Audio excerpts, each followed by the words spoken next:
ഇന്ന് കേരളത്തിലെ +1 +2 വിദ്യാർത്ഥിനികൾക്ക് HPV vaccine കൊടുക്കാൻ പോകുന്നു എന്ന ആരോഗ്യമന്ത്രിയുടെ ഒരു പ്രസ്താവനയ്ക്ക് വിയോജിപ്പ് പ്രകടിപ്പിച്ചുകൊണ്ടൊരു കുറിപ്പ് എഴുതിയിരുന്നു.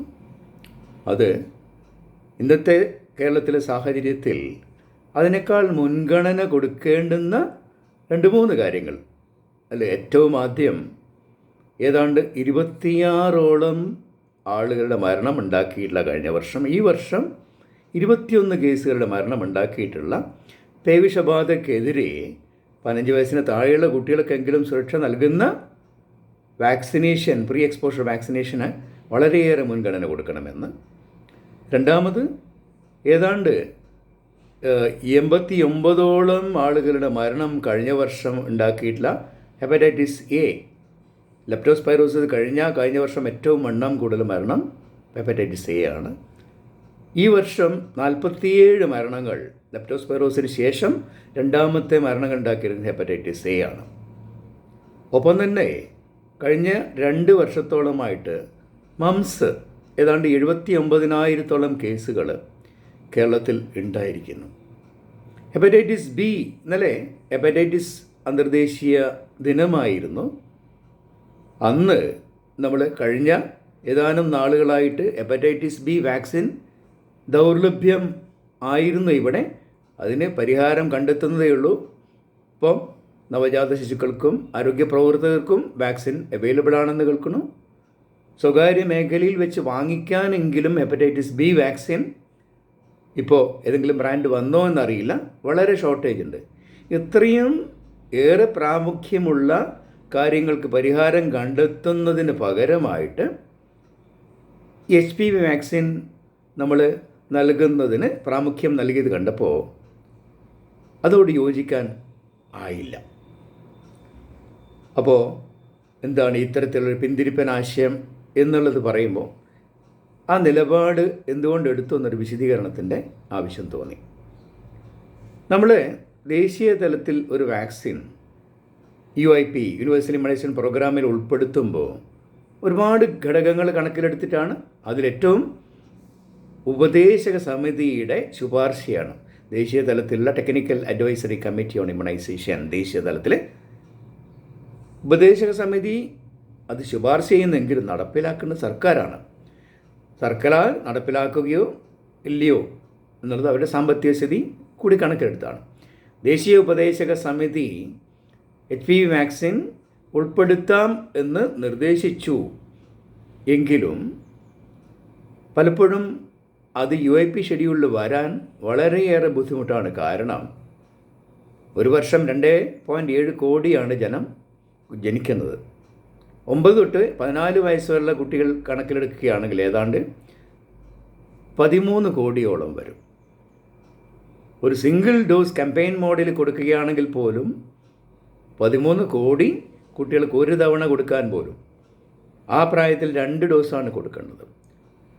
ഒരു ഡോസിന് ഇപ്പോൾ ഇന്ന് ഇന്ത്യയിൽ അവൈലബിൾ ആയിട്ടുള്ള സീറം ഇൻസ്റ്റിറ്റ്യൂട്ടിൻ്റെ വാക്സിൻ 1,800 രൂപയാണ്. അത് എത്ര വില കുറച്ച് കഴിഞ്ഞാലും 300-400 രൂപയാണെങ്കിൽ പോലും ദേശീയ തലത്തിൽ എത്ര കോടി രൂപ വേണ്ട ഒരു കാര്യമാണ്. അതുകൊണ്ട് തന്നെ ടെക്നിക്കൽ അഡ്വൈസറി കമ്മിറ്റിയുടെ നിർദ്ദേശങ്ങൾ സംസ്ഥാനങ്ങൾക്ക് വേണമെങ്കിൽ ചെയ്യാമെന്നുള്ള രീതിയിൽ ഒരു സഹായകമായ സമീപനമെടുക്കും.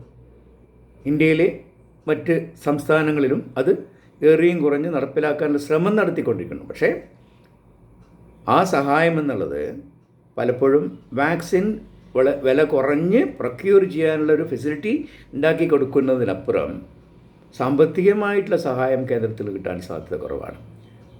അതായത് 1,800 രൂപയുള്ള വാക്സിൻ ഈ പദ്ധതി പ്രകാരം ചിലപ്പം അത് കേരള സംസ്ഥാനം തിരഞ്ഞെടുക്കുമ്പോൾ ഏതാണ്ട് 400 രൂപയോ 500 രൂപയോ കൊടുത്തു കഴിഞ്ഞാൽ വാക്സിൻ കിട്ടാനൊരു സംവിധാനം ഉണ്ടാവും. പക്ഷേ പൈസ നമ്മൾ തന്നെ ഇറക്കേണ്ടി വരും. കാരണം അത് ദേശീയ തലത്തിൽ ഉൾപ്പെടുത്താത്തോളം കാലം അതിന് സാമ്പത്തികമായിട്ട് മാത്രം ഒരു സംസ്ഥാനത്തിന് ഒരു സഹായവും കിട്ടാൻ സാധ്യതയില്ല. ദേശീയ തലത്തിൽ ഒരു വാക്സിൻ ഉൾപ്പെടുത്തി കഴിഞ്ഞാൽ അത് നമുക്ക് കിട്ടും.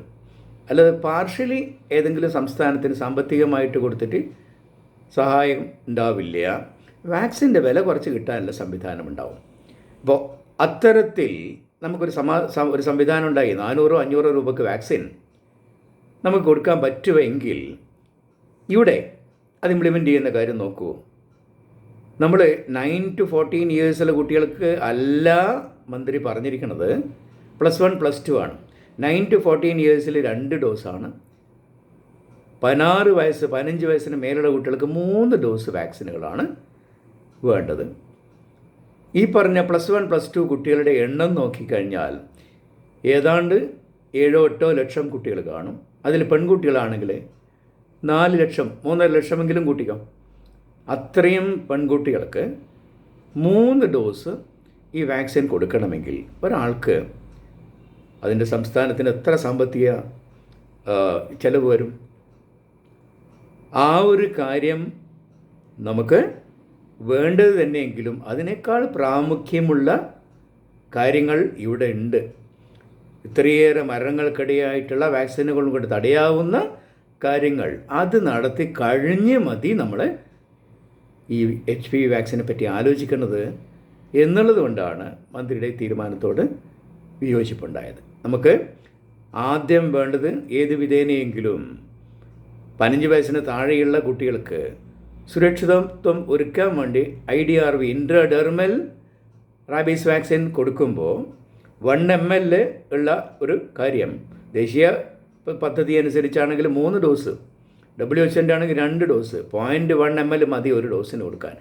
ഒരു ക്യാമ്പിൻ്റെ മോഡലാണെങ്കിലൊക്കെ സാമ്പത്തികമായിട്ട് ഇത് ഫീസിബിളാണ്. ഇതിനേക്കാൾ HPVയേക്കാൾ എത്രയോ ചെറിയ ചെലവിൽ അത് നടപ്പിലാക്കാം. അതല്ലെങ്കിൽ മറ്റേതെങ്കിലും രീതിയിൽ ഒരു ടെക്നിക്കൽ ഹെൽപ്പ് കൊടുത്തുകൊണ്ട് PTA വഴിക്കോ എങ്ങനെയെങ്കിലും സ്കൂളുകളിൽ നടത്താനുള്ള ആ ഒരു കാര്യത്തിന് പ്രാമുഖ്യം കൊടുത്തതിന് ശേഷം പറ്റുമെങ്കിൽ ഹെപ്പറ്റൈറ്റിസ് എയുടെ വാക്സിൻ ഇതേ രീതിയിൽ തന്നെ വില കുറഞ്ഞ് കൊടുക്കാനുള്ള സംവിധാനം ഒരുക്കിയതിന് ശേഷം MMR വാക്സിന് സംവിധാനം ഒരുക്കിയതിന് ശേഷം അതിന് ശേഷം തീർച്ചയായിട്ടും HPV വാക്സിൻ്റെ പദ്ധതിയുമായിട്ട് നമുക്ക് മുമ്പോട്ടേക്ക് പോകാം.